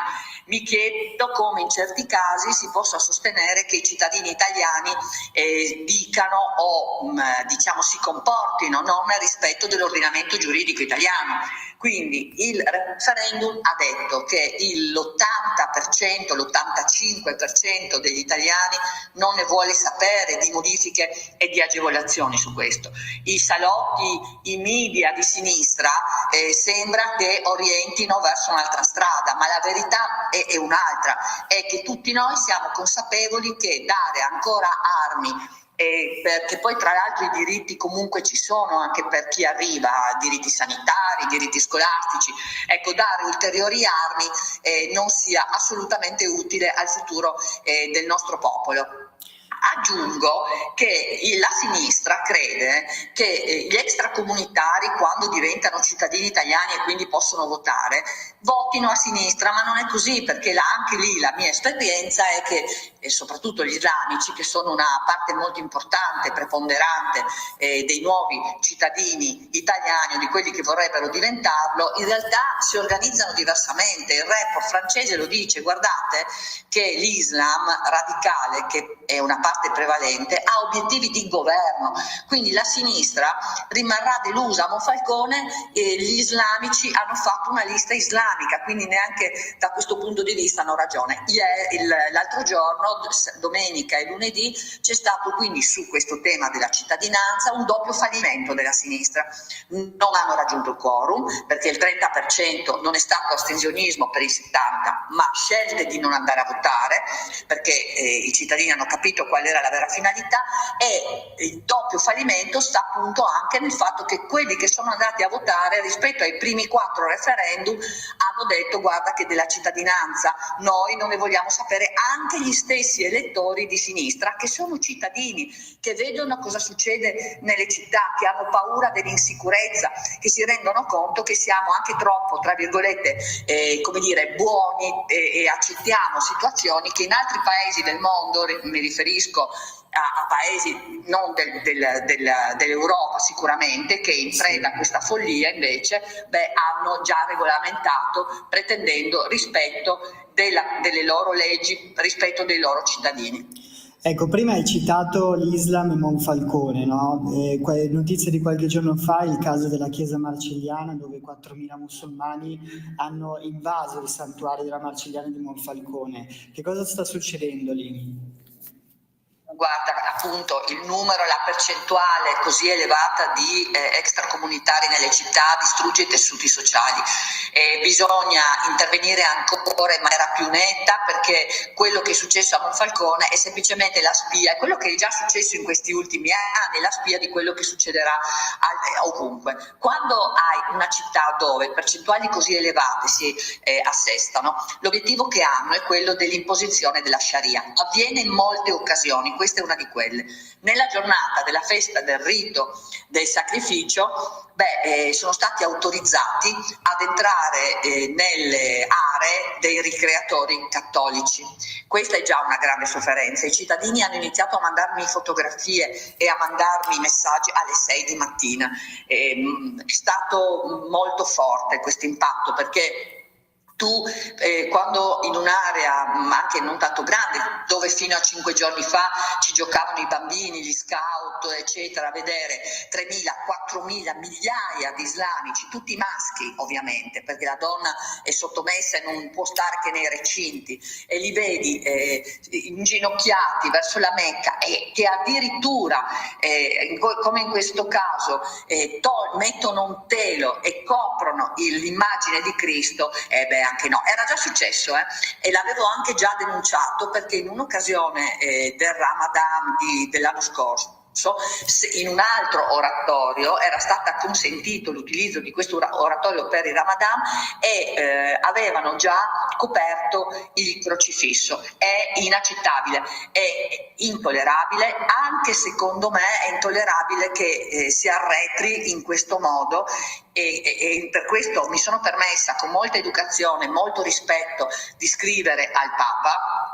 L'ho fatto anche sulla base della tanta angoscia e smarrimento che i cittadini mi hanno rappresentato, perché io penso che l'educazione e il rispetto debba però essere anche accompagnato dalla chiarezza su quello che vogliamo essere domani. In questo momento mi pare che arretri l'Occidente, che arretri anche una parte della Chiesa e che avanzi in maniera così anche angosciante un Islam che ha fame di imposizione. Sono entrata in chiesa l'altro giorno, sono andata lì chiamata appunto dai cittadini a far togliere il telo dal Cristo, dall'immagine del Cristo, e contemporaneamente sono entrata perché era adiacente nella chiesa dove io tra l'altro ho battezzato i miei figli, mi sono sposata, si è sposato mio figlio a febbraio, quindi una chiesa importantissima per la nostra città. La chiesa era vuota. Ecco, allora io penso che dovremmo occuparci, forse la Chiesa, ecco, su questo, per questo mi sono permessa di scrivere al Papa, perché un indirizzo anche proprio di sopravvivenza e di valori, ecco, forse ne abbiamo bisogno, insomma. Certo. Andando in Europa, l'Unione Europea, un'ultima follia dell'Unione Europea è la lotta, diciamo, alla produzione vitivinicola italiana, no? C'è in ballo la nuova riforma sulla PAC. Che cosa sta succedendo in Europa? L'Europa purtroppo nei precedenti 5 anni ha fatto dei disastri incredibili, li ha fatti in qualsiasi settore, li ha fatti nell'automotive, lo sappiamo molto bene, sono migliaia i lavoratori che sono rimasti a casa. Poi la Germania vorrebbe recuperare con il riarmo per gli affari suoi quello che è abituata a fare, no? Quindi riconvertire, perché è in ginocchio, come ha messo in ginocchio tutti gli altri Paesi membri su questo. Ma il Green Deal ha creato grandi problemi ovunque, anche se non se ne parla tanto nel marittimo. Io sono nella commissione TRAN, mi occupo per il gruppo dei Patriot, che tra l'altro, apro e chiudo parentesi, in virtù dei grandi principi democratici della sinistra e dei popolari, è relegato nel cordone sanitario, come se tutti i cittadini che ci hanno votato, e sono tantissimi, fossero degli ammalati e noi degli appestati, e ha generato problemi anche nel marittimo, con delle tasse incredibili, anacronistiche, che non risolvono poi niente, mai qualsiasi scelta sia stato fatto. E poi nell'agricoltura, nella pesca. Noi però devo dire che in questo quasi anno, come delegazione della Lega, abbiamo davvero affrontato dei temi e qualcosa siamo veramente, nonostante quello che ho detto, riusciti ad ottenere. Le assurdità della Commissione europea targata von der Leyen le conosciamo. Lei dopo i 5 anni ha riproposto una commissione abbastanza fotocopia e avrebbe dovuto, quello che noi abbiamo chiesto, bloccare i provvedimenti peggiori, no? Tutti quelli appunto riferiti al Green Deal, cosa che non hanno avuto coraggio di fare, ma nel frattempo però qualcosina noi su questo siamo riusciti ad ottenere. Adesso lo dico. Sul vino però, sul vino come su altri temi, c'è un asse franco-tedesco che vorrebbe prevalere, e in questo ambito, ad esempio, la Francia, che sta vivendo un momento difficile per quanto riguarda il mercato del vino, perché la Spagna è più competitiva, avrebbe voluto addirittura imporre un prezzo minimo, come la Commissione europea avrebbe voluto, e siamo riusciti a bloccare, non far utilizzare dei fitofarmaci, la dico semplice, dei fitofarmaci che però non hanno delle alternative nel mercato, come avrebbe voluto, e l'abbiamo bloccato, è stata una grande soddisfazione andare poi dagli agricoltori, dai produttori di vino nelle nostre regioni a dire: guardate che noi ci siamo stati e siamo riusciti a fare questo lavoro e abbiamo vinto su questo. Come ad esempio avrebbero voluto, nella loro follia, follia dire e fare applicare dei dazi, poi si lamentano di altri dazi, ma volevano applicare dei dazi perché secondo loro il vino era equivalente al problema, diciamo, che creava aspetti di cancerogità, quindi problemi di cancro, eccetera. Volevano scriverlo nelle etichette e quindi vietare o comunque dissuadere dall'utilizzo del vino, che è un prodotto che insomma rappresenta la nostra cultura, la nostra storia, un mercato importantissimo per l'Italia. Volevano far inserire nell'etichetta suggerire di non utilizzare, di non bere un bicchiere di vino, no? Che addirittura il medico ti dice beviti un bicchiere di vino che ti fa bene a pranzo, a cena, perché si creano dei problemi di salute su questo. Quindi dal punto di vista, diciamo, dell'approccio che hanno, è un'Europa assolutamente che di Unione Europea, per cui è nata per creare un mercato unico, non ha niente. È un calderone di opportunità che si creano per taluni e di problemi per tutti gli altri paesi. Ne cito un altro, e ce lo dicono gli agricoltori, ma scusa, com'è possibile che il mercato dei Paesi membri sia svantaggiato da produttori di altri paesi esterni, la Cina, i pomodori ad esempio, no? Sì. Ecco, com'è possibile che tu, mentre metti delle regole molto rigide per i poveri 27 Paesi membri, però accetti che dai paesi diciamo esterni all'Unione Europea possano essere importati prodotti di beni che per nascere utilizzano quelle modalità che qui sono vietate. Quindi una serie di questioni incredibili, no? Che però devo dire, le nostre battaglie, ad esempio anche contro la diffusione dei cibi creati in laboratorio, sono andate a buon fine. Non se ne parla tanto perché purtroppo quando noi otteniamo i risultati, una certa stampa, un certo non lo dice, capito? E quindi questo magari non viene conosciuto, però in realtà abbiamo fatto delle operazioni importantissime ottenendo anche dei risultati veramente di grandissimo rilievo. Ecco, quindi direi che da questo punto di vista la tutela del vino, la tutela dei prodotti agricoli, ma addirittura nel pesca, e chiudo perché potremmo fare veramente dei ragionamenti anche molto più approfonditi, ma è nuova questa cosa dell'altra settimana. Volevano vietare la pesca di un diciamo prodotto, insomma, nelle acque interne.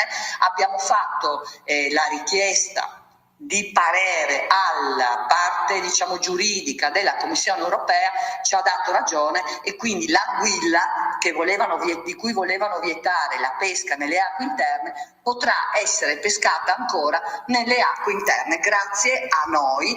In questo caso ho fatto io la richiesta di parere e abbiamo vinto addirittura un parere tecnico.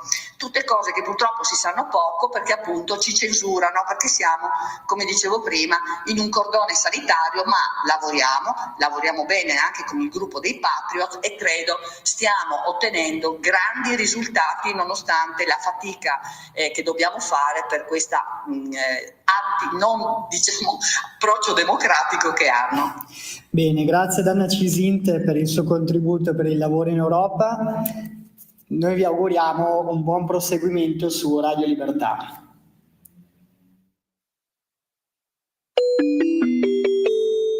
Qui Europarlamento. Stai ascoltando Radio Libertà. la tua voce libera, senza filtri né censura. La tua radio. Rieccoci qua alle 9:19, le ultime zappe, un'ultima notizia, poi apriamo il telefono allo 0292947222. Stefano mi scrive: ciao Antonino, buongiorno a te. No, la proposta di area al sud per i pensionati è irricevibile, quindi chi al nord vuole coltivare il suo diritto a rimanere a casa sua è condannato a pagare per gli altri, ma davvero altri trasferimenti forzosi mascherati? Dai ragazzi, siamo seri. Quindi non ho capito, se il Portogallo ti offre 10 anni senza tasse ci vai, se lo Stato ti dice 10 anni a Tropea senza tasse non ci vai. Interessante questo. Buongiorno, al sud abbiamo bisogno dei nostri giovani che spendono e consumano, non di pensionati che non spendono e contribuiscono soltanto a far arricchire le farmacie. Chiedo scusa, i giovani del sud con cosa spendono e consumano se non con la pensione della nonna, visto e considerato il precariato che c'è? Ancora, Stefano del Brembo, ciao Stefano, buongiorno Antonino, buongiorno Simone, buongiorno il Passo San Simone da Alta Val Brembana. Un saluto ai radioascoltatori, belli belli. Voglio bene a Donald Trump, mi piace, ha fatto negli anni 2 giorni, ha compiuto gli anni 2 giorni dopo di me. Abbiamo in testa qualcosa che non vogliamo più vedere le donne coperte nei prossimi 100 anni. Quindi buongiorno Antonino, dai un bacio sull'ombelico a Semivarin, digli che ci manca tanto, vostro Stefano.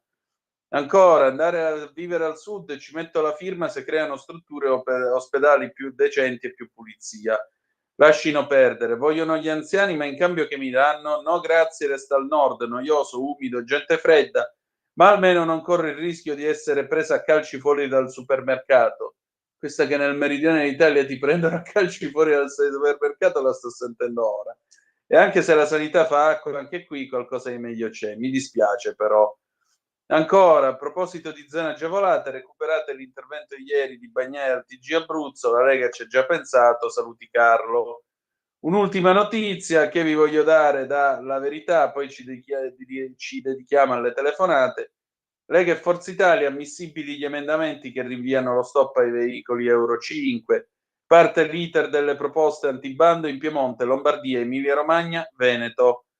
La norma, si sa, interviene in materia di pianificazione della qualità dell'aria, limitazioni della circolazione stradale, stabilisce che le suddette regioni, quelle del bacino fluviale del Po, provvedano entro 6 mesi dalla data d'entrata in vigore della presente disposizione ad aggiornare i rispettivi piani di qualità dell'aria, modificando, ove necessario, i relativi provvedimenti attuativi alla luce dei risultati prodotti dalle iniziative già assunte per la riduzione delle emissioni inquinanti. Il provvedimento prevede che le regioni possano disporre la limitazione della circolazione stradale nel periodo tra 1 ottobre e 31 marzo di ogni anno anche di autovetture e veicoli commerciali di categorie N1, N2, N3 ad alimentazione diesel di categoria Euro 5. Tale limitazione si applica in via prioritaria, però non si può scrivere un articolo così col burocratese, cavolo, perché non ci sto capendo niente nemmeno io. Andiamo avanti. Il vice premier e ministro dei trasporti Matteo Salvini aveva precedentemente annunciato una soluzione proprio utilizzando il treno degli emendamenti al DL, senza il quale i motori a gasolio meno recenti potrebbero essere stoppati dal prossimo mese d'ottobre. La proposta presentata dalla Lega punta a posticipare tutto al 31 ottobre del 26, con la possibilità da parte delle regioni interessate di anticipare o ritardare ulteriormente lo stop. Avanti così. Pronto, chi è là? Ciao Antonino, sono Nando da Pioltello. Ciao carissimo, dimmi. Due cose. L'anno scorso, un giorno che tu non eri in onda, prima di intervenire in un'altra trasmissione ti avevo lasciato un nominativo in regia di un dissidente iraniano che viveva in California, un ragazzo che si era convertito al cristianesimo, nato musulmano sciita, ed era riuscito a espatriare, a raggiungere la California, e poi la sua chiesa l'aveva mandato a fare una cosa di volontariato in Israele per il 7 ottobre, no? Si chiamava Ramin Parsa, non so se ti avevano dato il messaggio. Mi pare che mi avevi parlato di lui, però non mi ricordo il contatto, no, quello no. No, comunque sui social dovrebbe esserci, perché se c'era l'intervista, Ramin Parsa. Seconda cosa, volevo chiederti, dopo un mesetto abbondante, cosa ne pensi della nomina del nuovo ministro dello sport che ha sostituito Andrea Apodi. Un giorno riceve i tennisti, un giorno i ciclisti, un giorno i calciatori, adesso il giubileo dello sport. Mi pare stia lavorando bene il nuovo ministro dello sport Robert Prevost. Spero che gli resti un po' di tempo anche per fare il Papa e per rispondere alla lettera di Anna Maria Cisente sul rischio dell'islamizzazione. Che ne dici? Ciao. Ma guarda, il punto è che questo Papa, grazie a Dio, fa il Papa. Quindi a me va bene così, anche che faccia il ministro dello sport. Altra telefonata, pronto, chi è là? Pronto? Sì, Mario, ciao, buongiorno. Buongiorno. Beh, no, non mi toccate sto Papa, dopo quello che ci abbiamo il folklore di prima, questa mi sembra una persona seria. Ah, Insomma, voglia. come il giorno e la notte, insomma, adesso gli sportivi li diceva anche il Papa folcloristico di prima, non è che non diceva Maradona, cosa, Messi, cosa, non scherziamo. Questo sta portando un po' di ordine nella Chiesa, su alcune cose magari non posso essere d'accordo, ma la serietà è tornata in Vaticano, l'epoca del folklore penso sia finita. Ma non è per questo che ho chiamato Danna, vedi, io sono insospettabile, perché ho tutti e due i miei genitori, mio padre di Palermo e mia madre di Capodorlando, provincia di Messina, quindi siciliani. Ho sangue siciliano e sono orgoglioso di averlo. Però devo anche dire che ci sono dei malcostumi al sud, che noi proprio che siamo del sud lo dobbiamo dire, per autocritica. Adesso prendiamo il caso della Puglia, no? Siamo ormai alla successione dinastica. Emiliano lascia De Caro, Vendola lascia Emiliano. Allora, prima era una legione di centrodestra, tutto, ma con tutti gli scandali, scandaletti, la mala sanità, chi sta in Puglia si va a curare nella bieca Lombardia della Lega, no? Come dicono loro. Ma è possibile che non c'è una ribalta, qualche cosa, una rivendicazione di cercare di uscire da questo circoletto? E a Napoli abbiamo un viceré proprio borbonico, che è un personaggio pittoresco, folcloristico, che va bene per il cabaret, ma se tu ti ammali a Caserta o a Napoli muori. Ci stanno i viaggi della speranza che vanno al nord, eppure la gente vota in massa De Luca. E alle ultime elezioni, chiudo, caro, dobbiamo dire queste cose qua. Il Movimento 5 Stelle a Napoli e provincia ha avuto il 42% dei voti. Quando arriva il Conte giù, è arrivato Pepinello, è arrivato papà con la carta gialla. Sta mentalità del cazzo, scusa, dobbiamo dirla. E voteranno alle prossime elezioni regionali De Luca, se non ci sarà De Luca ci sarà Fico, e quell'altro arriverà De Caro. Non cambia un cavolo, la mentalità assistenziale, retrograda, folcloristica rimane, e te lo dice uno che è orgoglioso di essere di origine siciliana. Purtroppo queste cose tra noi del sud ce le dobbiamo dire, caro Danna. Arrivederci. Beh, mi pare che ce le siamo sempre dette, per cui a maggior ragione raccolgo le tue osservazioni e le condivido. Mi piange sangue, ma è così, perché purtroppo c'è sempre questa idea che il benefattore lo votiamo e ci dà il sussidio, ci dà questo, ci dà quello. Poi però la colpa è sempre della politica, mai di quelli che li votano. Zapp, Antonino, hai definito comportamento nazista i bombardamenti sulle popolazioni civili. Le atomiche sulle città giapponesi sganciate dagli Yankee cos'erano, Antonio da Asiago? Questa è sempre la classica domanda che viene da Mosca. Le atomiche sono state sganciate perché gli Stati Uniti d'America non si potevano permettere, molto semplicemente, fino a 1 milione e passa di morti per la conquista casa per casa del Giappone.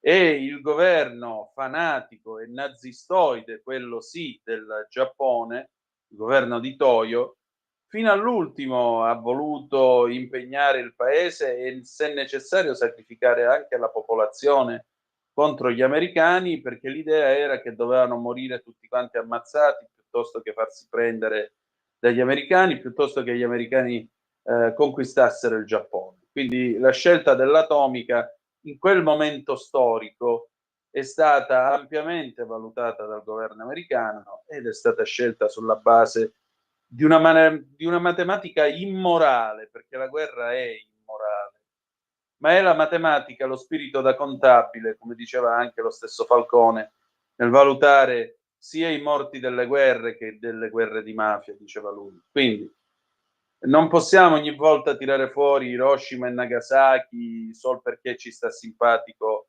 l'autocrate di Mosca. Sono due situazioni storiche completamente diverse e non si può giudicare l'ora per allora. Abbiamo un'altra telefonata, pronto, chi è là? Ciao Antonino, sono Marco da Mantova. Rapidamente, 1 minuto che ho già sforato.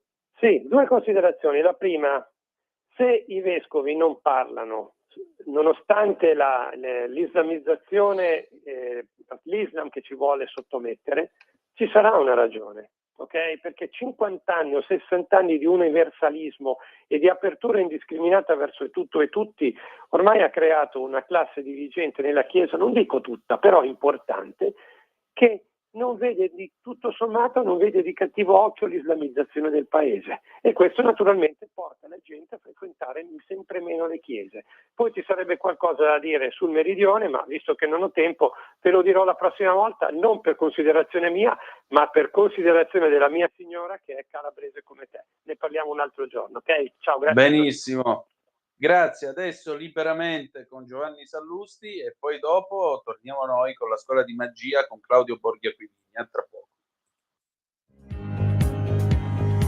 Avete ascoltato la rassegna stampa.